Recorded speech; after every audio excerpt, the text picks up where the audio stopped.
semuanya sekarang masih dianggap sama, Bapak Ibu. Ya, masih dicampur aduk antara multi level marketing, multi level recruiting, money game. Ini semua bisnis yang berbentuk jaringan disebut MLM dan dipandang negatif. Ya. Sehingga banyak orang yang salah mengambil keputusan. Padahal hampir semua yang disebut MLM dan dianggap negatif itu sebenarnya money game. Ya. Dan sisanya adalah multi level recruiting. MLM-nya sendiri justru jarang dikenal orang, sehingga mereka pun tidak mendapat informasi yang lengkap tentang MLM. Taunya hanya money game, ini yang merugikan dan dianggap sebagai MLM.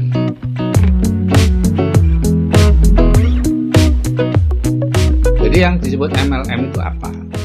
Ini adalah sebuah kegiatan perdagangan biasa, yaitu salah satu strategi atau pengembangan dari bisnis prosumer, profitable consumer.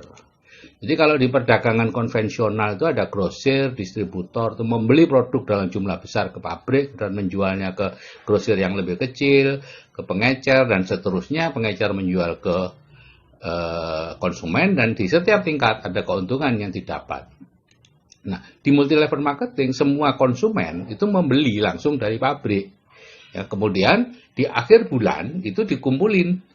Ya, mereka membangun grup kan, baru membeli ke pabrik. Di akhir bulan perusahaan menghitung pembelian di setiap grup itu dari setiap levelnya. Ya. Dari jumlah pembelian mereka ada yang dianggap sebagai konsumen, pembeliannya masih kecil, ada yang sebagai pengecer, distributor kecil, distributor besar dan sebagainya. Dan masing-masing mendapat bonus sesuai dengan besaran omset di grupnya. Umumnya antara 3% sampai 21% ya, tergantung perjanjian di depan. Jadi seperti ini Bapak Ibu, kita itu kalau membeli sesuatu itu tidak bisa langsung dari pabrik. Sebagai konsumen membelinya di retail. Dari retail ke pabrik itu ada 60% uang yang diambil oleh grosir dan retail. Pabrik sendiri hanya menikmati 40% dari uang yang dibayarkan oleh konsumen. Nah, yang namanya prosumer itu dari produsen langsung ke konsumen. Sehingga uang yang 60% tadi yang biasanya untuk grosir dan retail itu diberikan ke konsumen. Nah, bisnis grosir dan retail ini adalah bisnis yang uangnya terbesar di dunia, Bapak Ibu. Ya, dibandingkan dengan produsen. Karena 60% dari semua barang itu uangnya masuk ke sini. Ya. Ada 3 macam ya, yang bergerak di sini main di grosir dan retail, yaitu yang konvensional itu semuanya Anda ya, membangun toko, mengisi toko, mengelola toko, mencari konsumen itu Anda, modalnya besar, keuntungan Anda kurang lebih 5-10% dan itu aktif income kan Anda mengelola sendiri. Kemudian ada yang disebut waralaba, franchise ya, minimarket itu Anda yang bangun tokonya, Anda yang mengisi tokonya, sedangkan yang mengelola toko dan mencari konsumen itu adalah mitra. Modalnya besar, tapi Anda keuntungannya cuma 2,5-3% dari omset. Karena pemilik bisnis sebenarnya, yaitu yang mencari konsumen, itu mitra. Nah, kalau bisnis prosumer, yang membangun toko, yang mengisi toko, yang mengelola toko, itu mitra. Anda mencari konsumen. Dan modalnya tentu kecil, karena hanya untuk mencari konsumen. Tapi, keuntungan dari bisnis ini besar, karena bisnis ini sebenarnya milik Anda, karena Andalah pemegang konsumennya. Ya, jadi 10% dari omset itu untuk Anda. Penghasilannya pasif. Jadi bisnis prosumer itu Bapak Ibu itu pencetak 20% miliarder di Amerika loh, yaitu Forbes tahun 2010. Dan sekarang lebih besar lagi. Kenapa? Karena perkembangan bisnis prosumer jauh lebih besar dibandingkan perkembangan bisnis konvensional. Jadi ada 3 strategi atau pengembangannya. Yang pertama adalah direct selling. Ya, kita membeli ke pabrik, menjualnya, diumpamakan sendirian menjual 1000 produk. Hasilnya 1000. Ya. Dan yang kedua adalah multi level marketing. Ya, kita mengajak beberapa orang membeli ke pabrik dan menjualnya ke konsumen. Persamanya 10 orang kerjasama masing-masing menjual 100 produk, ada 1000 produk. Ya. Nuansanya masih membeli dan menjual.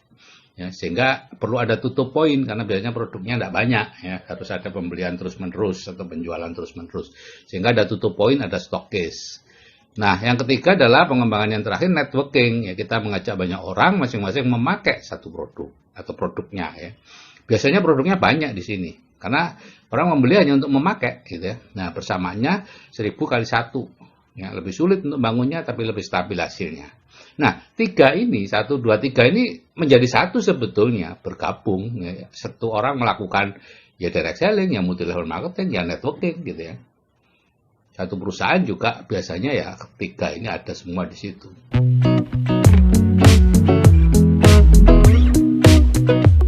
Dan kalau multi level recruiting itu apa? Itu sebuah perusahaan investasi, tabungan atau asuransi atau macam-macam lah, itu membentuk jaringan nasabah untuk memasarkan jasanya tadi. Ya dahulu masih sederhana disebut member get member, tapi kemudian semakin canggih distrukturisasi. Jadi anggota dibayar ya, anggota jaringan itu dibayar berdasarkan jumlah orang yang direkrut. Ya, pembayaran tidak dilakukan perusahaan tapi menggunakan sebagian uang yang disetorkan oleh calon anggota. Jadi uang dari calon anggota tadi dibagi ke atas ya, sesuai dengan posisi mereka di grup.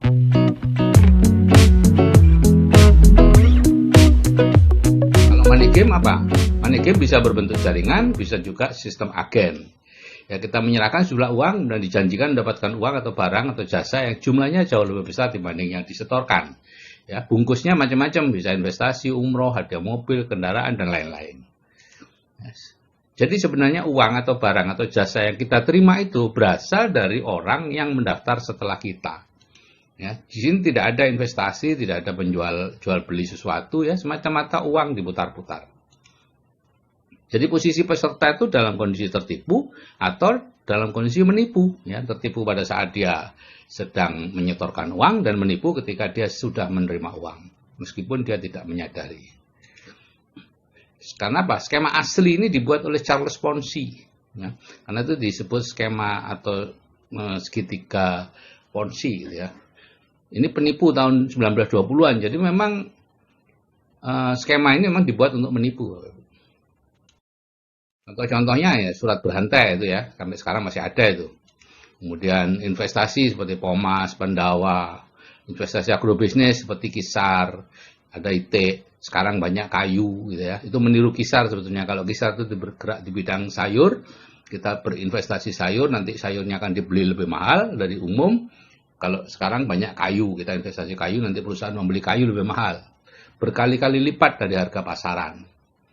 Orang tidak memikir kalau ada perusahaan berani membeli kayu dengan harga berlipat ganda, kenapa dia beli ke kita? Kenapa dia tidak beli ke penjual kayu atau petani kayu? Dan umrah murah, ya, umrah murah, First Travel, Abu Tur, dan masih banyak yang masih aktif di luar. Skema piramida. Gitu ya. Nah, ini money gamer terbesar di dunia ini Bernard Madoff. Ya. Di Amerika tentunya ya. Lahir tahun 39, meninggal tahun 2017. Ya. Ini menjalankan skema Ponzi mulai tahun 60 sampai terbongkar baru tahun 2008. Dia hanya memiliki 4.500 nasabah, yaitu orang-orang kaya, yayasan-yayasan sosial, badan amal ya. Seperti Steven Spielberg itu masuk nasabahnya. Dia menjanjikan imbal hasil atau nisbah yang besar. Ya. Sebetulnya tidak ada kegiatan investasi apapun, imbal hasil itu diambilkan dari uang nasabah sendiri dan nasabah setelahnya. Jadi dia terus-menerus mencari investor, nah uang dari investor itu digunakan untuk membayari investor yang sebelumnya. Ya. Dan merugikan nasabah setelah terbongkar 65 miliar US dollar atau 940-an triliun. Banyak Bapak Ibu. Ini laporan anaknya sendiri, ya, karena pada tahun 2008 itu anaknya baru diberitahu kalau ayahnya itu melakukan skema Ponzi. Nah, karena ayahnya sudah umur 7 bulan, anaknya kan tidak mau menerima warisan itu. Dia lapor. Tahun 2009 dia dihukum 150 tahun. Meninggal di penjara tahun 2017 dan anaknya yang melaporkan depresi tahun 2010 bunuh diri. Jadi inilah nasibnya. Umroh money game sekarang masih banyak Bapak Ibu. Cirinya itu sebetulnya sederhana Bapak Ibu. Ya, harga di bawah biaya umroh. Sekarang biaya umroh yang ditentukan oleh Departemen Agama itu 22 juta kalau tidak salah ya. Terkadang diberi label sedekah. Saya pernah ditawari sedekah 1 juta, kemudian bisa umroh. Biasanya setelah kita daftar itu tidak langsung berangkat. Gitu ya. Masih ada waktu antri sekian bulan. Padahal di umroh tidak ada daftar antrian Bapak Ibu. Ya. Kita antri, karena apa? Karena uang yang kita masukkan itu digunakan untuk membiayai jamaah sebelumnya, sedangkan kita menunggu jamaah setelahnya. Contohnya First Travel nih. Orang membayar 14,5 juta, tapi dapat fasilitas umroh senilai 25 sampai 30 juta, cukup mewah. saat ditutup itu ada 13.000 jemaah yang sudah diberangkatkan, tapi ada 52.000 jemaah yang belum diberangkatkan. Jadi sebetulnya, dan uangnya tidak ada sudah. Ya, jadi satu jemaah yang berangkat dibiayai 4 jemaah yang lain. Jadi kalau hitung-hitungannya ya gini, 4 jemaah itu ya 58 juta.